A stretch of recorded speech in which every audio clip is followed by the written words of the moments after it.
Today our focus is for those of you who oversee prison, correctional, or detention ministry, or provide either coordination or preparation for those in this ministry. This is the time for us to really to have an opportunity to network to share best practices and resources on issues of racism and mass incarceration. So one question we kind of gave out early is, how do we prepare ministers to both face their racial biases as well as to encounter racism within the correctional institutions? What do we do when we do that? And we want to find out what you have found helpful. What best practices, what resources, what lessons have you learned? This is a question I want to share. I don't know if you can see it. Here we go. We used it in our pilot for New Orleans and Santa Fe as we were doing the foundational work with them. And this is the question, after quite a bit of conversation we came out with. Historical and contemporary racism impacts the criminal justice system, society, and individuals in various ways. So we asked the participants to discuss the ways racism has impacted you, or ways you have witnessed racism. And then we asked, how can you combat racism in your ministry? Or also, how are we reflecting on our own biases as we minister to others? So these are some questions we had. I thought I'd ask Joe. Joe had some ideas, some resources to share, and I'm going to ask him now. I'll stop my screen sharing so he can share with you some resources. And by the way, use the chat area if you want to ask other questions or give us links, because we can share those later with everyone. Thanks, Harry. Good morning and or afternoon, depending on where you're at. My name is Joe Cotton. I am the Director of Pastoral Care and Outreach for the Archdiocese of Seattle, which is just an umbrella term for a whole series of ministries that reaches out to folks on the margins. Our criminal justice ministry, our hospital and healthcare ministry, immigrant and refugee ministry, our outreach to seafarers, things like that. In my role with criminal justice ministry, I supervise all of our jail and prison chaplains in various facilities around Western Washington. And we definitely have to confront and engage this issue with our chaplains and ministers and volunteers that are going into prisons, as well as asking the question, how do we sort of address this systemic issue that exists not only in our prisons, but also in our courts and in our communities and in our churches, and how it's infused into all of these things. I remember for myself when I started that question of how do we begin to address this issue as it exists within ourselves first, and kind of using ourselves as a starting place. You know, it's kind of easy to see instances of racism that's out there. And we certainly see extreme examples of that that's kind of unfolding in our, political world right now, that's on full display. But sometimes it's harder to recognize how this is playing out within us as individuals. And I remember being in grad school several years ago and being confronted with this a little bit. And at the time, I was serving as a chaplain in a juvenile detention facility myself. And here I was, just, a typical white guy who it sort of felt like I wasn't a racist person. I loved everybody, all that. And I think the eye-opening thing for me as a minister in the juvenile detention environment was recognizing that there are I would call them just human tendencies that are in play, that were in play within me that I was not aware of. So an example was one of my professors was talking about something as simple as eye contact and who our eyes would naturally go to, that there's sort of an innate human tendency to be drawn to people that are like you. And I remember resisting that at first and thinking, oh, that's ridiculous. Like, I would make eye contact with anybody. I'm not, And then sure enough, went into the juvenile detention center the next day in my role as chaplain and recognized that as I walked around to the different units or the different pods, if you will, my eyes naturally went to inmates and staff who were white or who looked like me or were more like me, that I found myself kind of going there first or connecting there first.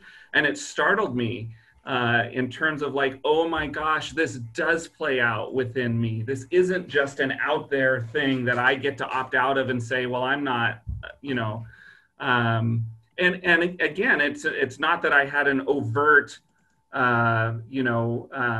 distaste or preference, but it's just that draw to those that are like us. That's very human. But how do we begin to recognize that in ourselves? And then how do we form our ministers? So from that context, the couple of resources that we're using here, and many of you may be familiar with a lot of these. One is we use the Building Intercultural Competence for Ministers, which is a formation process. It's 5 modules. This is put together by the USCCB. And really what this is about is building an interculturally competent and integrated church, and starting with our church and parish communities. And doing this work within our parishes to start with, and turning our churches into the model of what a culturally integrated, not a culturally assimilated, which is different, but a culturally integrated community, and doing it in our churches such that then if we do it in our churches, we can do it in the world. Another great local resource that comes from our local Intercommunity Peace and Justice Center, and it's a 4-session series on addressing racism based on Open Wide Our Hearts, which was the letter from the bishops. And this is, unfortunately, it's not an online resource yet. It's literally just a tangible booklet that you could run your ministers or volunteers through this sessions to kind of break open the topic of racism. If for those that are interested, I would be happy to mail this to anybody that actually wants a physical hard copy. And we can facilitate that a little later on. But the reality is that we live in a context where I pulled this statistic. Sorry, this is old school with actually having a piece of paper. You won't be able to see it. But it's the context that we're in our jail and prison ministry, which is, based on the Bureau of Justice statistics, the US male incarceration rate by race as of 2017, 61% of the male population was white, yet only 397 men per 100,000 males were incarcerated. And then you counter that with only 12% of the male population was Black or African American, and yet the incarcerated male rate was 2,336 males per 100,000. And then 18% male population Hispanic Latino, with 1,054 incarcerated males per 100,000 people. That's the context that we're in. Racism is alive and well in our systems and where we minister. And that's what we're needing to tackle in forming our ministers and addressing this in ourselves. So we can use that as a jumping off place maybe for your experiences of how this plays out in yourself and how you've helped form your ministers to address this issue.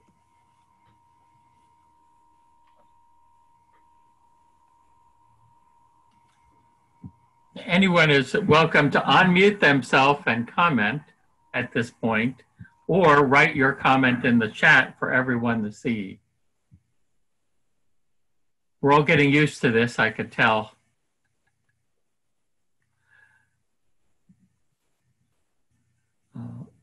One person did ask, how do we define racism? I found I personally used the document from the Bishops' Conference, the statement against racism that was recently issued, and that's what I use.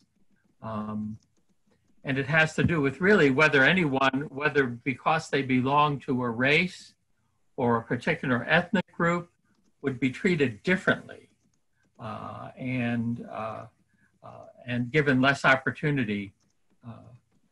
And I think that's the simplest one I could find, but I'm willing to, anyone want to share more. But we're really open to see what you have found that's helpful, both for defining it and dealing with it as you encounter it in your different settings.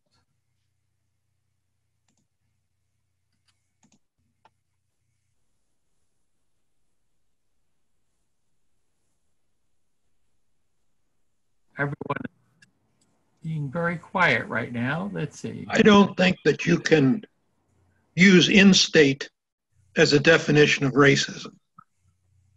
To say racism is the single cause for people being in prison is ridiculous. Right. All right? It is not a single cause. It is not. No, it's not. And there are to define it only as define that this racism that especially when you get into the idea of a systemic racism, which is a total myth, to say that that is the cause for the large number of blacks that are incarcerated in prison is just wrong. All right? There are many, many causes for that. Walking away from the school system, the school system in municipalities, the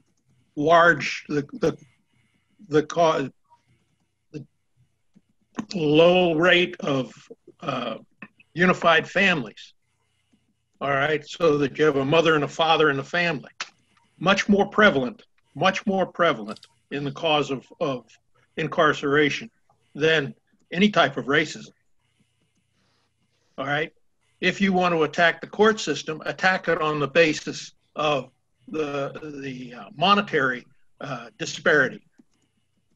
The court is set up so that if you are a rather wealthy person, you can get the good lawyer, you can buy the time, you can plea bargain and do the rest of the stuff that needs to happen. If you don't, you're offered a choice that says, okay, either take it or I'm going to put you in jail for 20 years. And the choice is 2 years or 20 years. So you take the 2 years. That's not because of racism. That's because of prosecutors who want to have a good court record.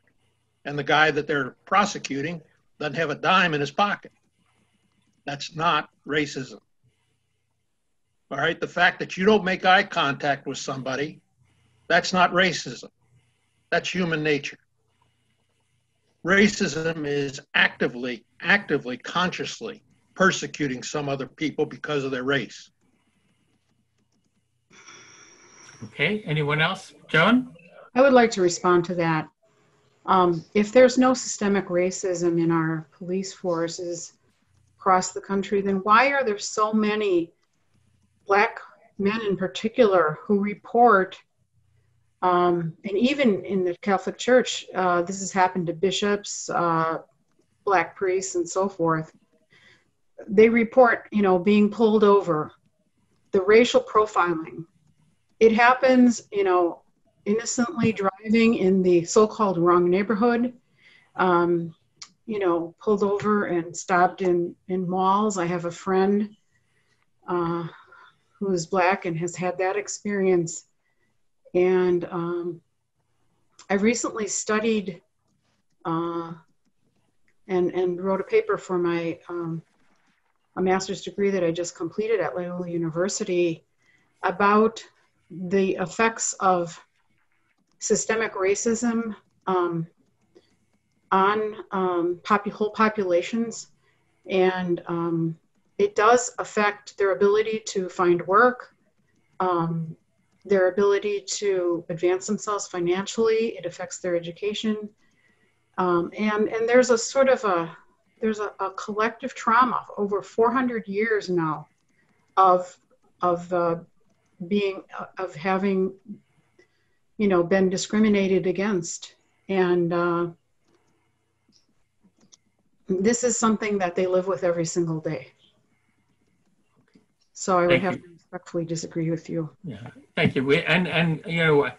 And what we didn't want to have today was a debate about it, but I understand there are different views of this. But the fact is, what we're asking is, do you encounter it in your ministry? And I know Joe was sharing just the statistics. The numbers indicate it's one of the elements in why the numbers are so different.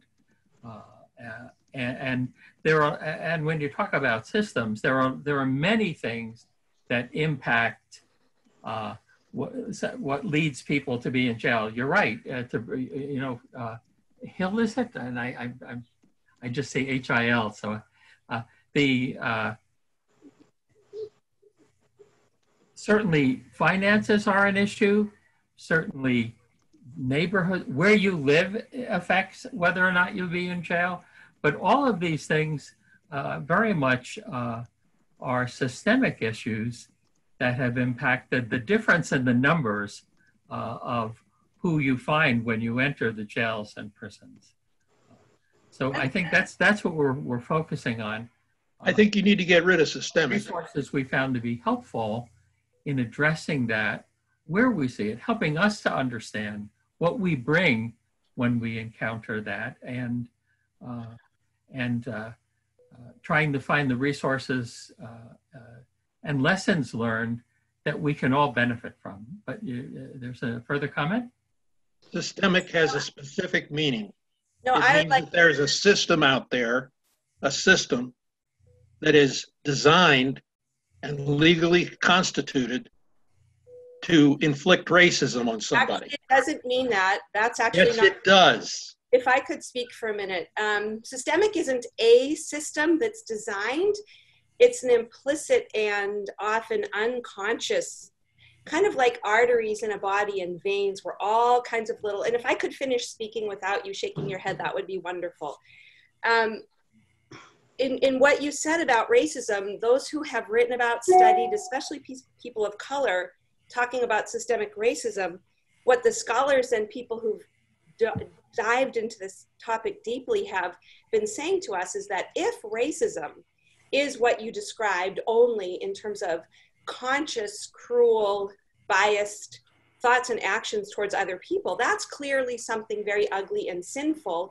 And I don't think anybody on this call would support that or live that out freely. That's really clear. But those who are trying to work to establish more inclusion and understand systemic racism say that our belief that racism is only that is the greatest impediment to addressing a much deeper issue, which is unconscious and is not the provenance simply of bad people doing very bad things, but that we have all been like swimming in a sea of experience that's unconscious to us, and we participate in. Like, as you shake your head, I would have to ask you, how aware are you of food deserts? How aware are you of where highways and freeways have been built over the years? For example, in Milwaukee, which totally cut off entire neighborhoods of people of color with no public transportation, with no grocery stores in their neighborhood, with no schools and childcare available. Like, if you imagine that everything's equal for everybody, that we all have equal access to things, that's the myth. I can walk right down the street to my grocery store, and I could go to neighborhoods in Milwaukee where I would have to walk for miles. That's what we're talking about. We're not talking about bad people intentionally choosing dark things. And I would have to ask you, on what grounds, like what study you are able to say that systemic racism simply doesn't exist? Like how one takes a position like that. And I know, I'm sorry, Harry and Joe, that you said we weren't going to be talking about this today, but it's pretty evocative if we stand with people of color to hear one of our co-ministers saying that racism isn't part of this system at all, and that's profoundly concerning to me. Individual racism is a concern. Well, But there is no such thing as systemic racism. then you get to absent yourself from it. You get to absolve yourself from all participation, and that's really No, convenient. you get to be responsible for your individual actions, and you're standing by and watching bad things happen. All right? Yeah, But you are not, there is no such thing as collective guilt, and there's no such thing as systemic racism. Systemic racism is a Marxist doctrine that has been used. Totalitarians have used it for years. Okay? There's only your responsibility to act. That's what the Bible says. That's what Jesus said. Your responsibility. That implicitly. He never discussed I just want to add to this. I do want to move to share resources. But I think that the issue here is that I think it's not just what the Bible says, but we have Catholic social teaching that addresses the fact that sometimes when many individuals over a period of history make decisions, laws are put in place and structures are put in place that reflect our sinful decisions, and they need to be addressed as well as individuals. Okay, point out the laws and point out the structures, and we can attack them together. But the laws are not, it's no longer legal to do this, all right? The structures have been taken down and the laws have been passed to make this all illegal, all right? There are problems. The courts are definitely a problem, but it's more a problem of monetary than it is of racism. It's as much monetary as anything else. That's true. I mean, we don't want to say that this is the only issue, but it is an issue we encounter. And I think what we need to be aware of is that there have been many resources that have been created to help us to address this in the church as well as in society. I'd like to add a resource. So I'm a white guy. I'm in an agency here in Indianapolis called Trusted Mentors, and what we do is we match folks up with at-risk adults. We're kind of like big brothers for adults, and one of the branches of folks that we work with are folks returning citizens.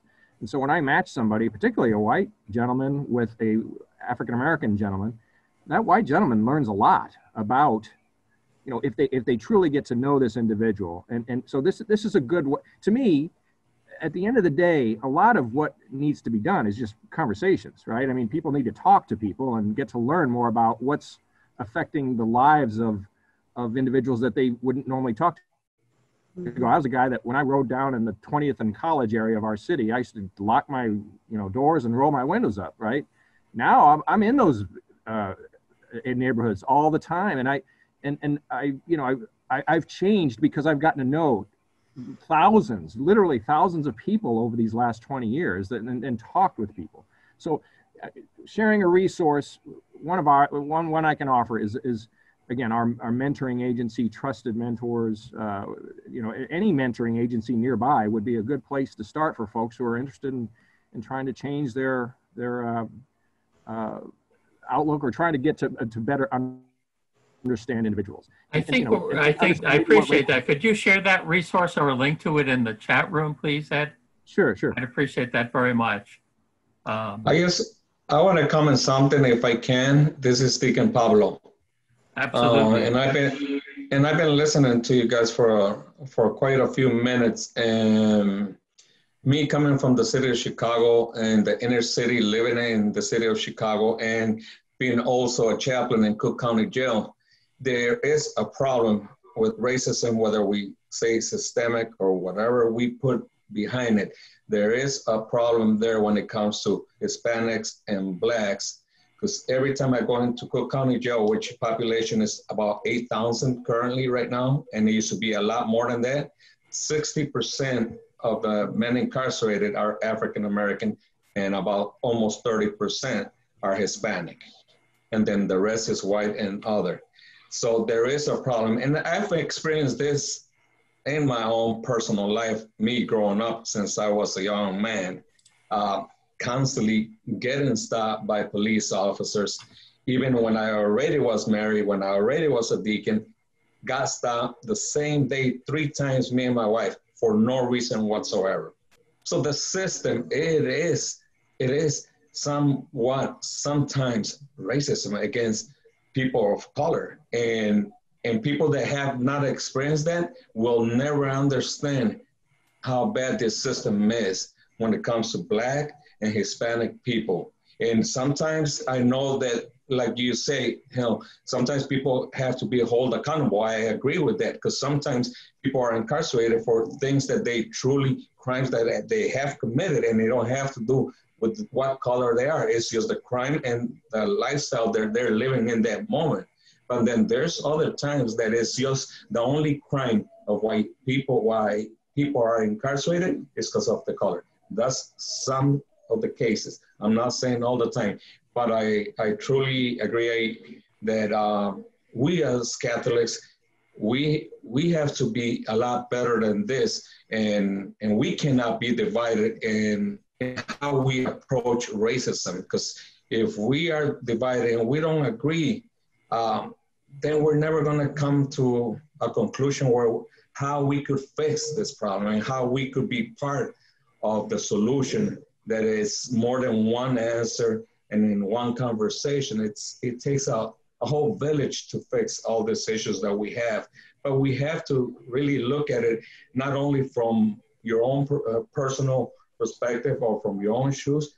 Put yourselves in the shoes of someone of color. And just try for one day, try to imagine how hard it is to live in a life of a Black or Hispanic or any other color people. It's not easy. It's extremely hard. And even in the church, someone had mentioned, even in the church, sometimes that is experienced, and it has been. Even in the church, it's experienced at times, maybe consciously or not consciously, but there's somewhat racism sometimes in without us realizing that it's happening. So that's why we have to bring awareness, and we have to speak and listen respectfully to everyone. That's the only comment I had, and I appreciate all of you guys being here, and I'm glad that I joined so I could also learn and also be able to share my own experience and in my ministry and as a deacon. Thank you, Deacon. I appreciate that. I think there have been, in the comments, there have been some good resources shared. For example, NPR did a podcast that Jared Kinkley shared called Throughline. It's a fantastic episode on the history of mass incarceration. The whole concept of mass incarceration, which has been a relatively recent experience in our nation. As you see how that developed, you can come to appreciate what we mean when we say systemic change is needed, not just individual change.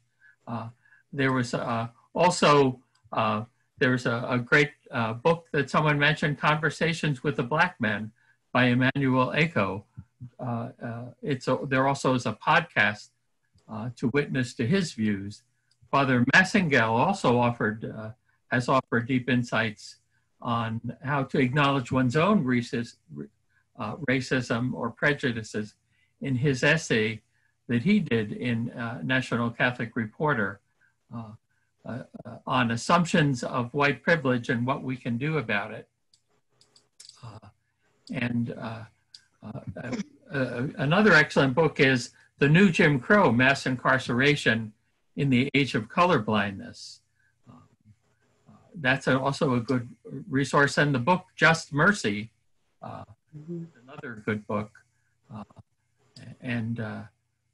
Someone just recommended White Fragility is a book I just for my public library. And the point is, what we're looking for is resources that help us enter the world of people of color and people who are different, really. It's not just people of color. Immigrants often experience the same kind of prejudice in other ways.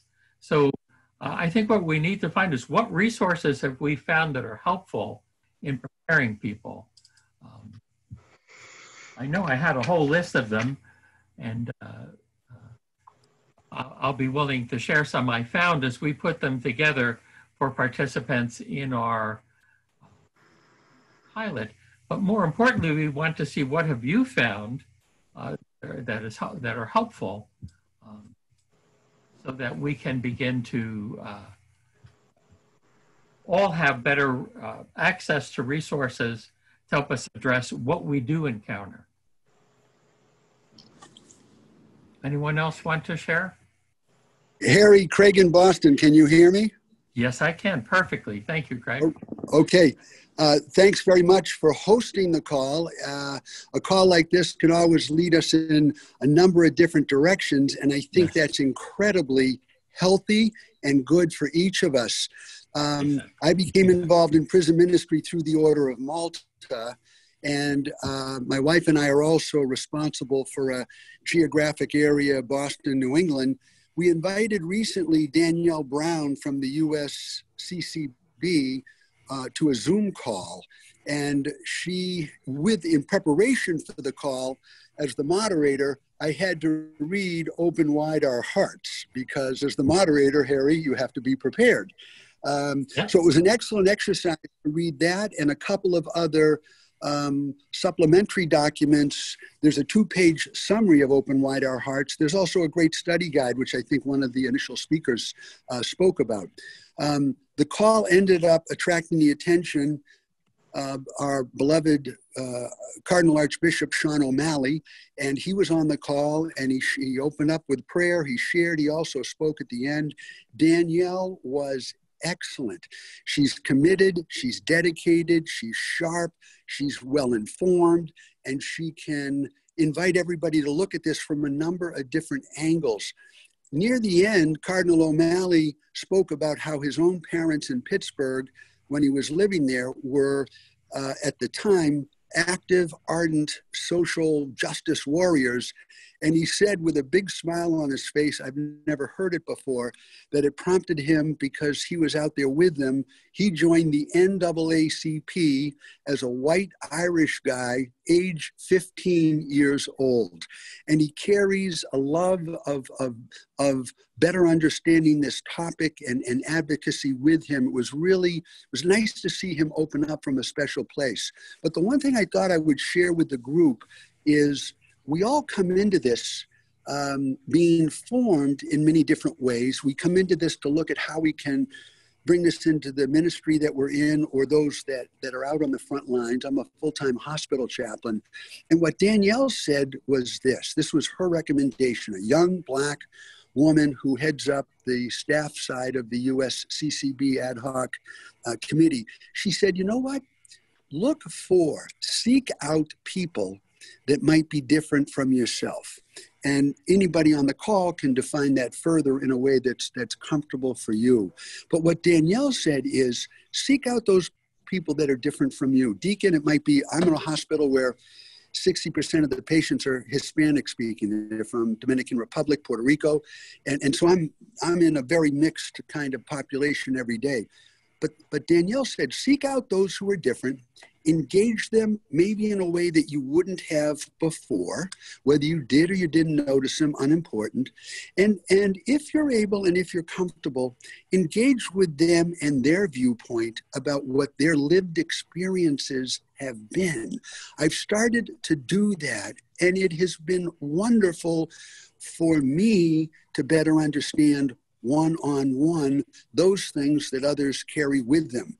And so I think from Danielle, this was a great tidbit of advice, is reach out to those you would normally, engage them obviously in a way that as chaplains we're certainly able to do, and see how the Holy Spirit might guide the conversation, and for me, assist me in developing some new understandings and to appreciate through a wider lens. So I just thought I would share Danielle's suggestion. I think it's a great one.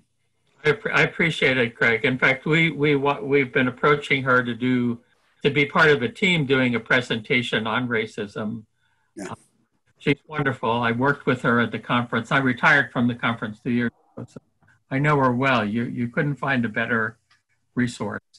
Amen. So thank you. That's what we're looking for. What resources have we found helpful? However we define the topic, what resources have you found helpful? And I think there are a number of organizations, and I was trying to look up someone asked Daniel's full name, and of course, I think it's Daniel Brown, but Danielle Brown. Yes, Danielle Brown. So, what other resources have people found? And I see they're starting to, they're popping up, both resources to use and resources critical of some of the resources. So we're getting a variety of things here. And we'll share all of these with the participants. We can copy all of the chat materials. Joan, do you have a question? I just wanted to, give a practical example of one way to, work with people of color in a jail setting or a prison setting. Until COVID-19, I was a jail minister at the Milwaukee County House of Correction. And I worked with the women at that time. I'm hoping to go back soon, but I would lead prayer services. We would have prayer services in the chapel with communion, with permission from my own parish and the Eucharist from my parish. And I would ask the women who were interested to help me plan these services, like a week or so in advance. And I would take their suggestions for music, even though, it was not familiar to me. And I love gospel, but, this was newer music that I wasn't familiar with. But it was kind of uncomfortable for me to use it and have to learn, some songs that I didn't know before. But I put those in there. I put those, in my PowerPoint and showed them on the screen and had them playing in the chapel. And the women really connected with the music. So using cultural, something,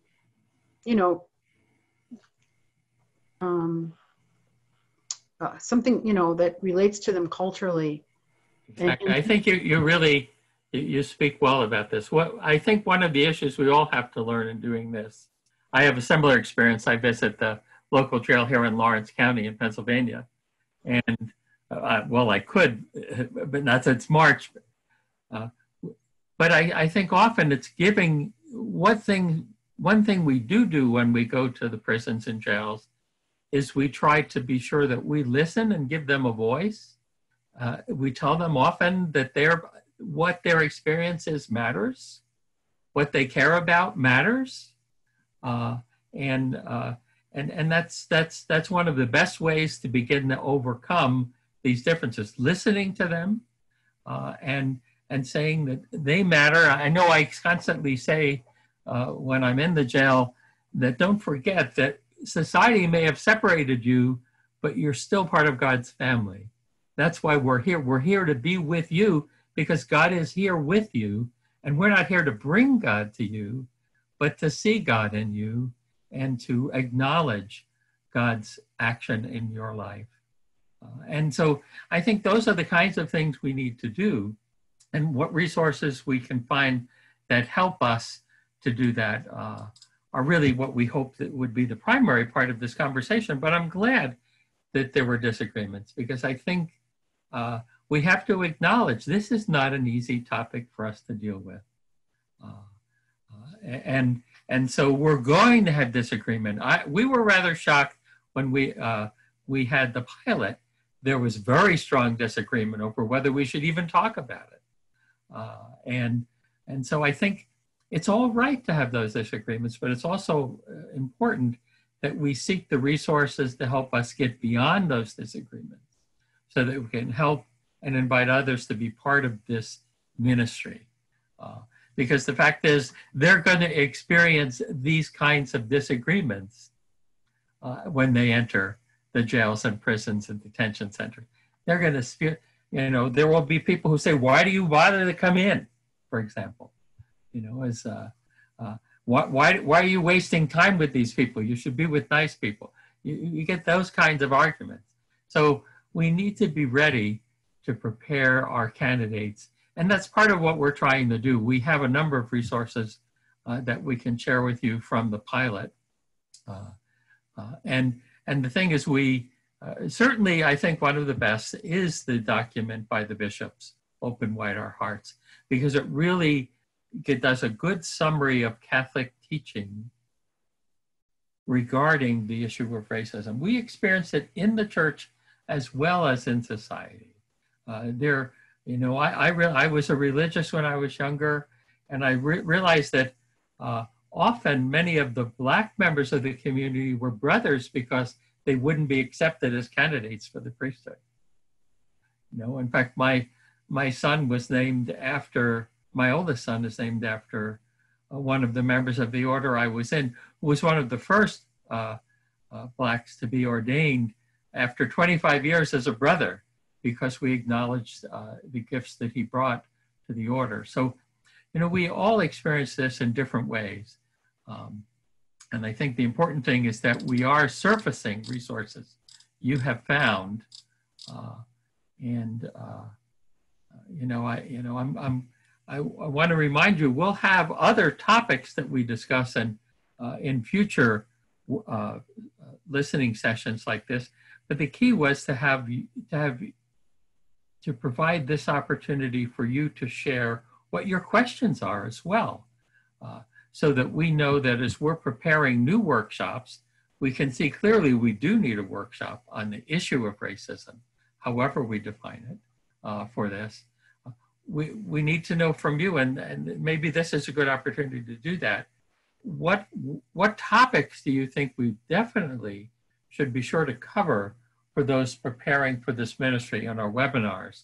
What topics that have not yet been done or that we need to do more deeply?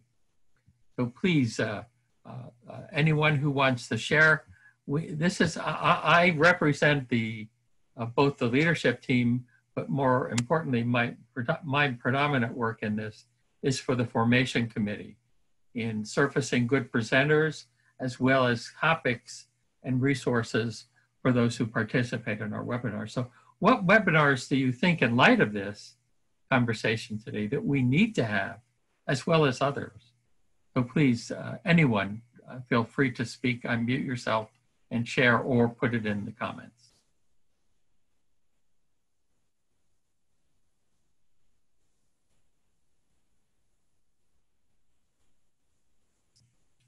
Joe, would you like to comment?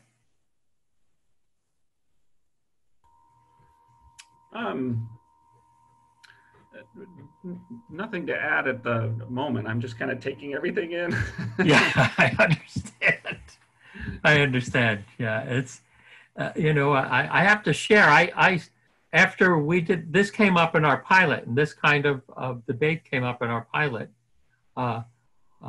Two of the participants called and spent 2 hours each with me, talking one-on-one about their difficulty. One, they were upset that we were arguing over it, and the other was upset that the other didn't understand why we were arguing and speaking about it. So I know this is dear to each of us, but so that's why I think it's important that you share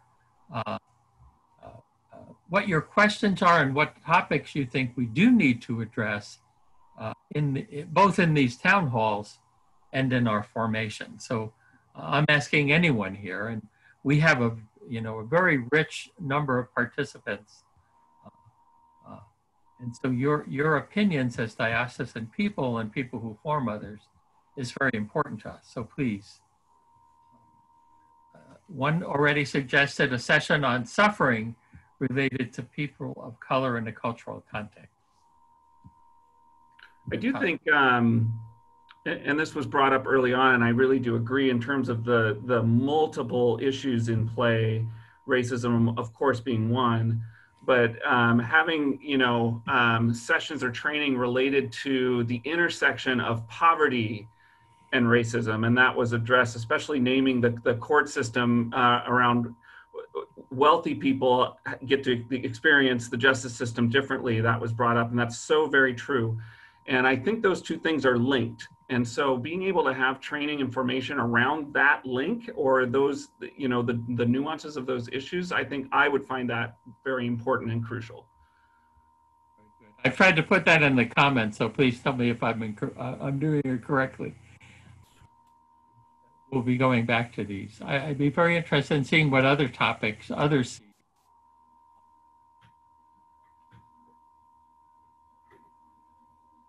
Oh yeah, someone participated, I forgot. The Ignatian Network has a wonderful retreat on dealing with individual as well as systemic racism. The Ignatian Solidarity Network, I believe, has one. There were two Jesuit experiences. There's another one that's an Ignatian Examen related to the issue of racism, which is where we can address our individual experiences of this.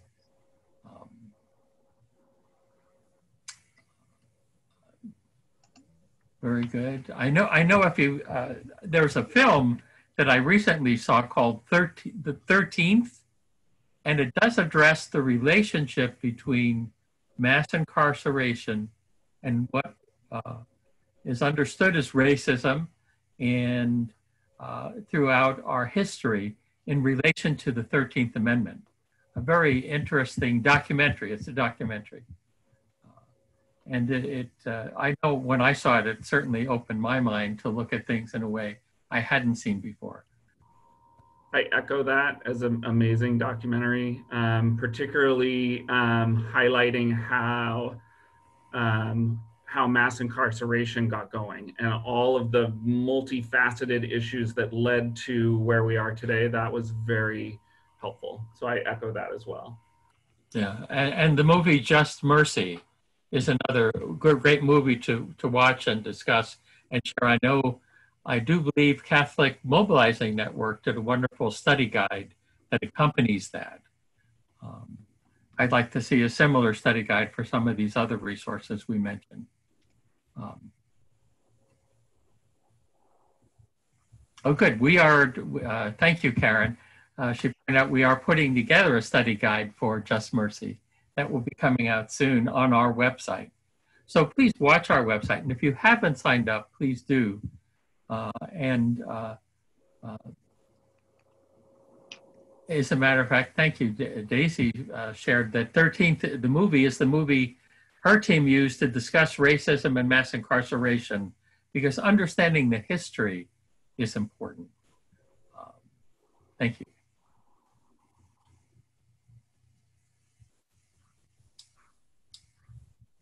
Very good. Someone's also suggested it would be interesting to ask a couple of our diocesan prison ministry people of color to take a look at our recording today and give us suggestions that could help us move forward in better addressing this issue together. I think that's a good, again, giving them a voice to help us to move forward.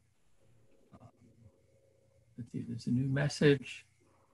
Yeah, there's the Novena for Racial Justice, Ignatian Solidarity Network. And the link for that is in the chat room. There are a number of good things. And I think, I understand this is not, we need to get beyond looking at this just as an individual problem and see how can we address the broader cultural issues that we face in our country. Because we do encounter them. We encounter the results of them when we go to the prisons and jails. And so it's important to find them. But other things you see, gender discrimination in ministry. Very interesting that would be brought up today, because the Pope's intention this month is for the increased participation of laity in the life and mission of the church, and particularly the role of women in the church. So I think that's an important topic for us. And I find it rather interesting why I don't see often many leaders in the diocesan level for prison ministry doing this. Many of the frontline prison ministers are women, and particularly women religious throughout the country, and we have to acknowledge what they've done.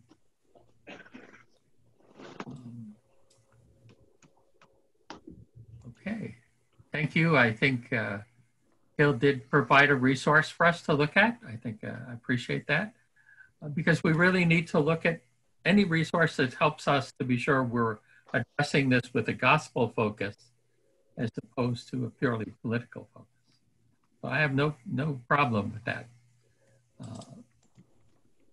So I realize we're running, we're almost finished our hour. And I'm hoping that those of you who have been in this have found it helpful. There's a link. Jared, could you, Jared Kinkley would like to. Yes. Hi. At the end, please, Jared. Yes. My name is Jared Kinkley. I am the communications coordinator for Catholic Prison Ministries Coalition. In a few moments here, I will add a link to the bottom of the chat with a Google Forms survey. So if you think of other things that you'd like to offer up as suggestions for resources, or if you have thoughts on the town hall today, we would love to have your feedback so we can most effectively move forward with town hall topics that you feel need addressed or that you could use some more education or discussion on. So just look for that at the bottom, and I will also send that out in an email following the town hall as well. So thank you for letting me have a second, Harry, to mention that, and thank you all for your participation. Yeah, you know, and there have been a number of good comments here in the comment section, so I hope you're watching the chat area, but we will share them because at the end we're able to share all of the resource, all of the comments from the chat room, as well as all of the resources that were raised. So could you put that link in now for us, Jared?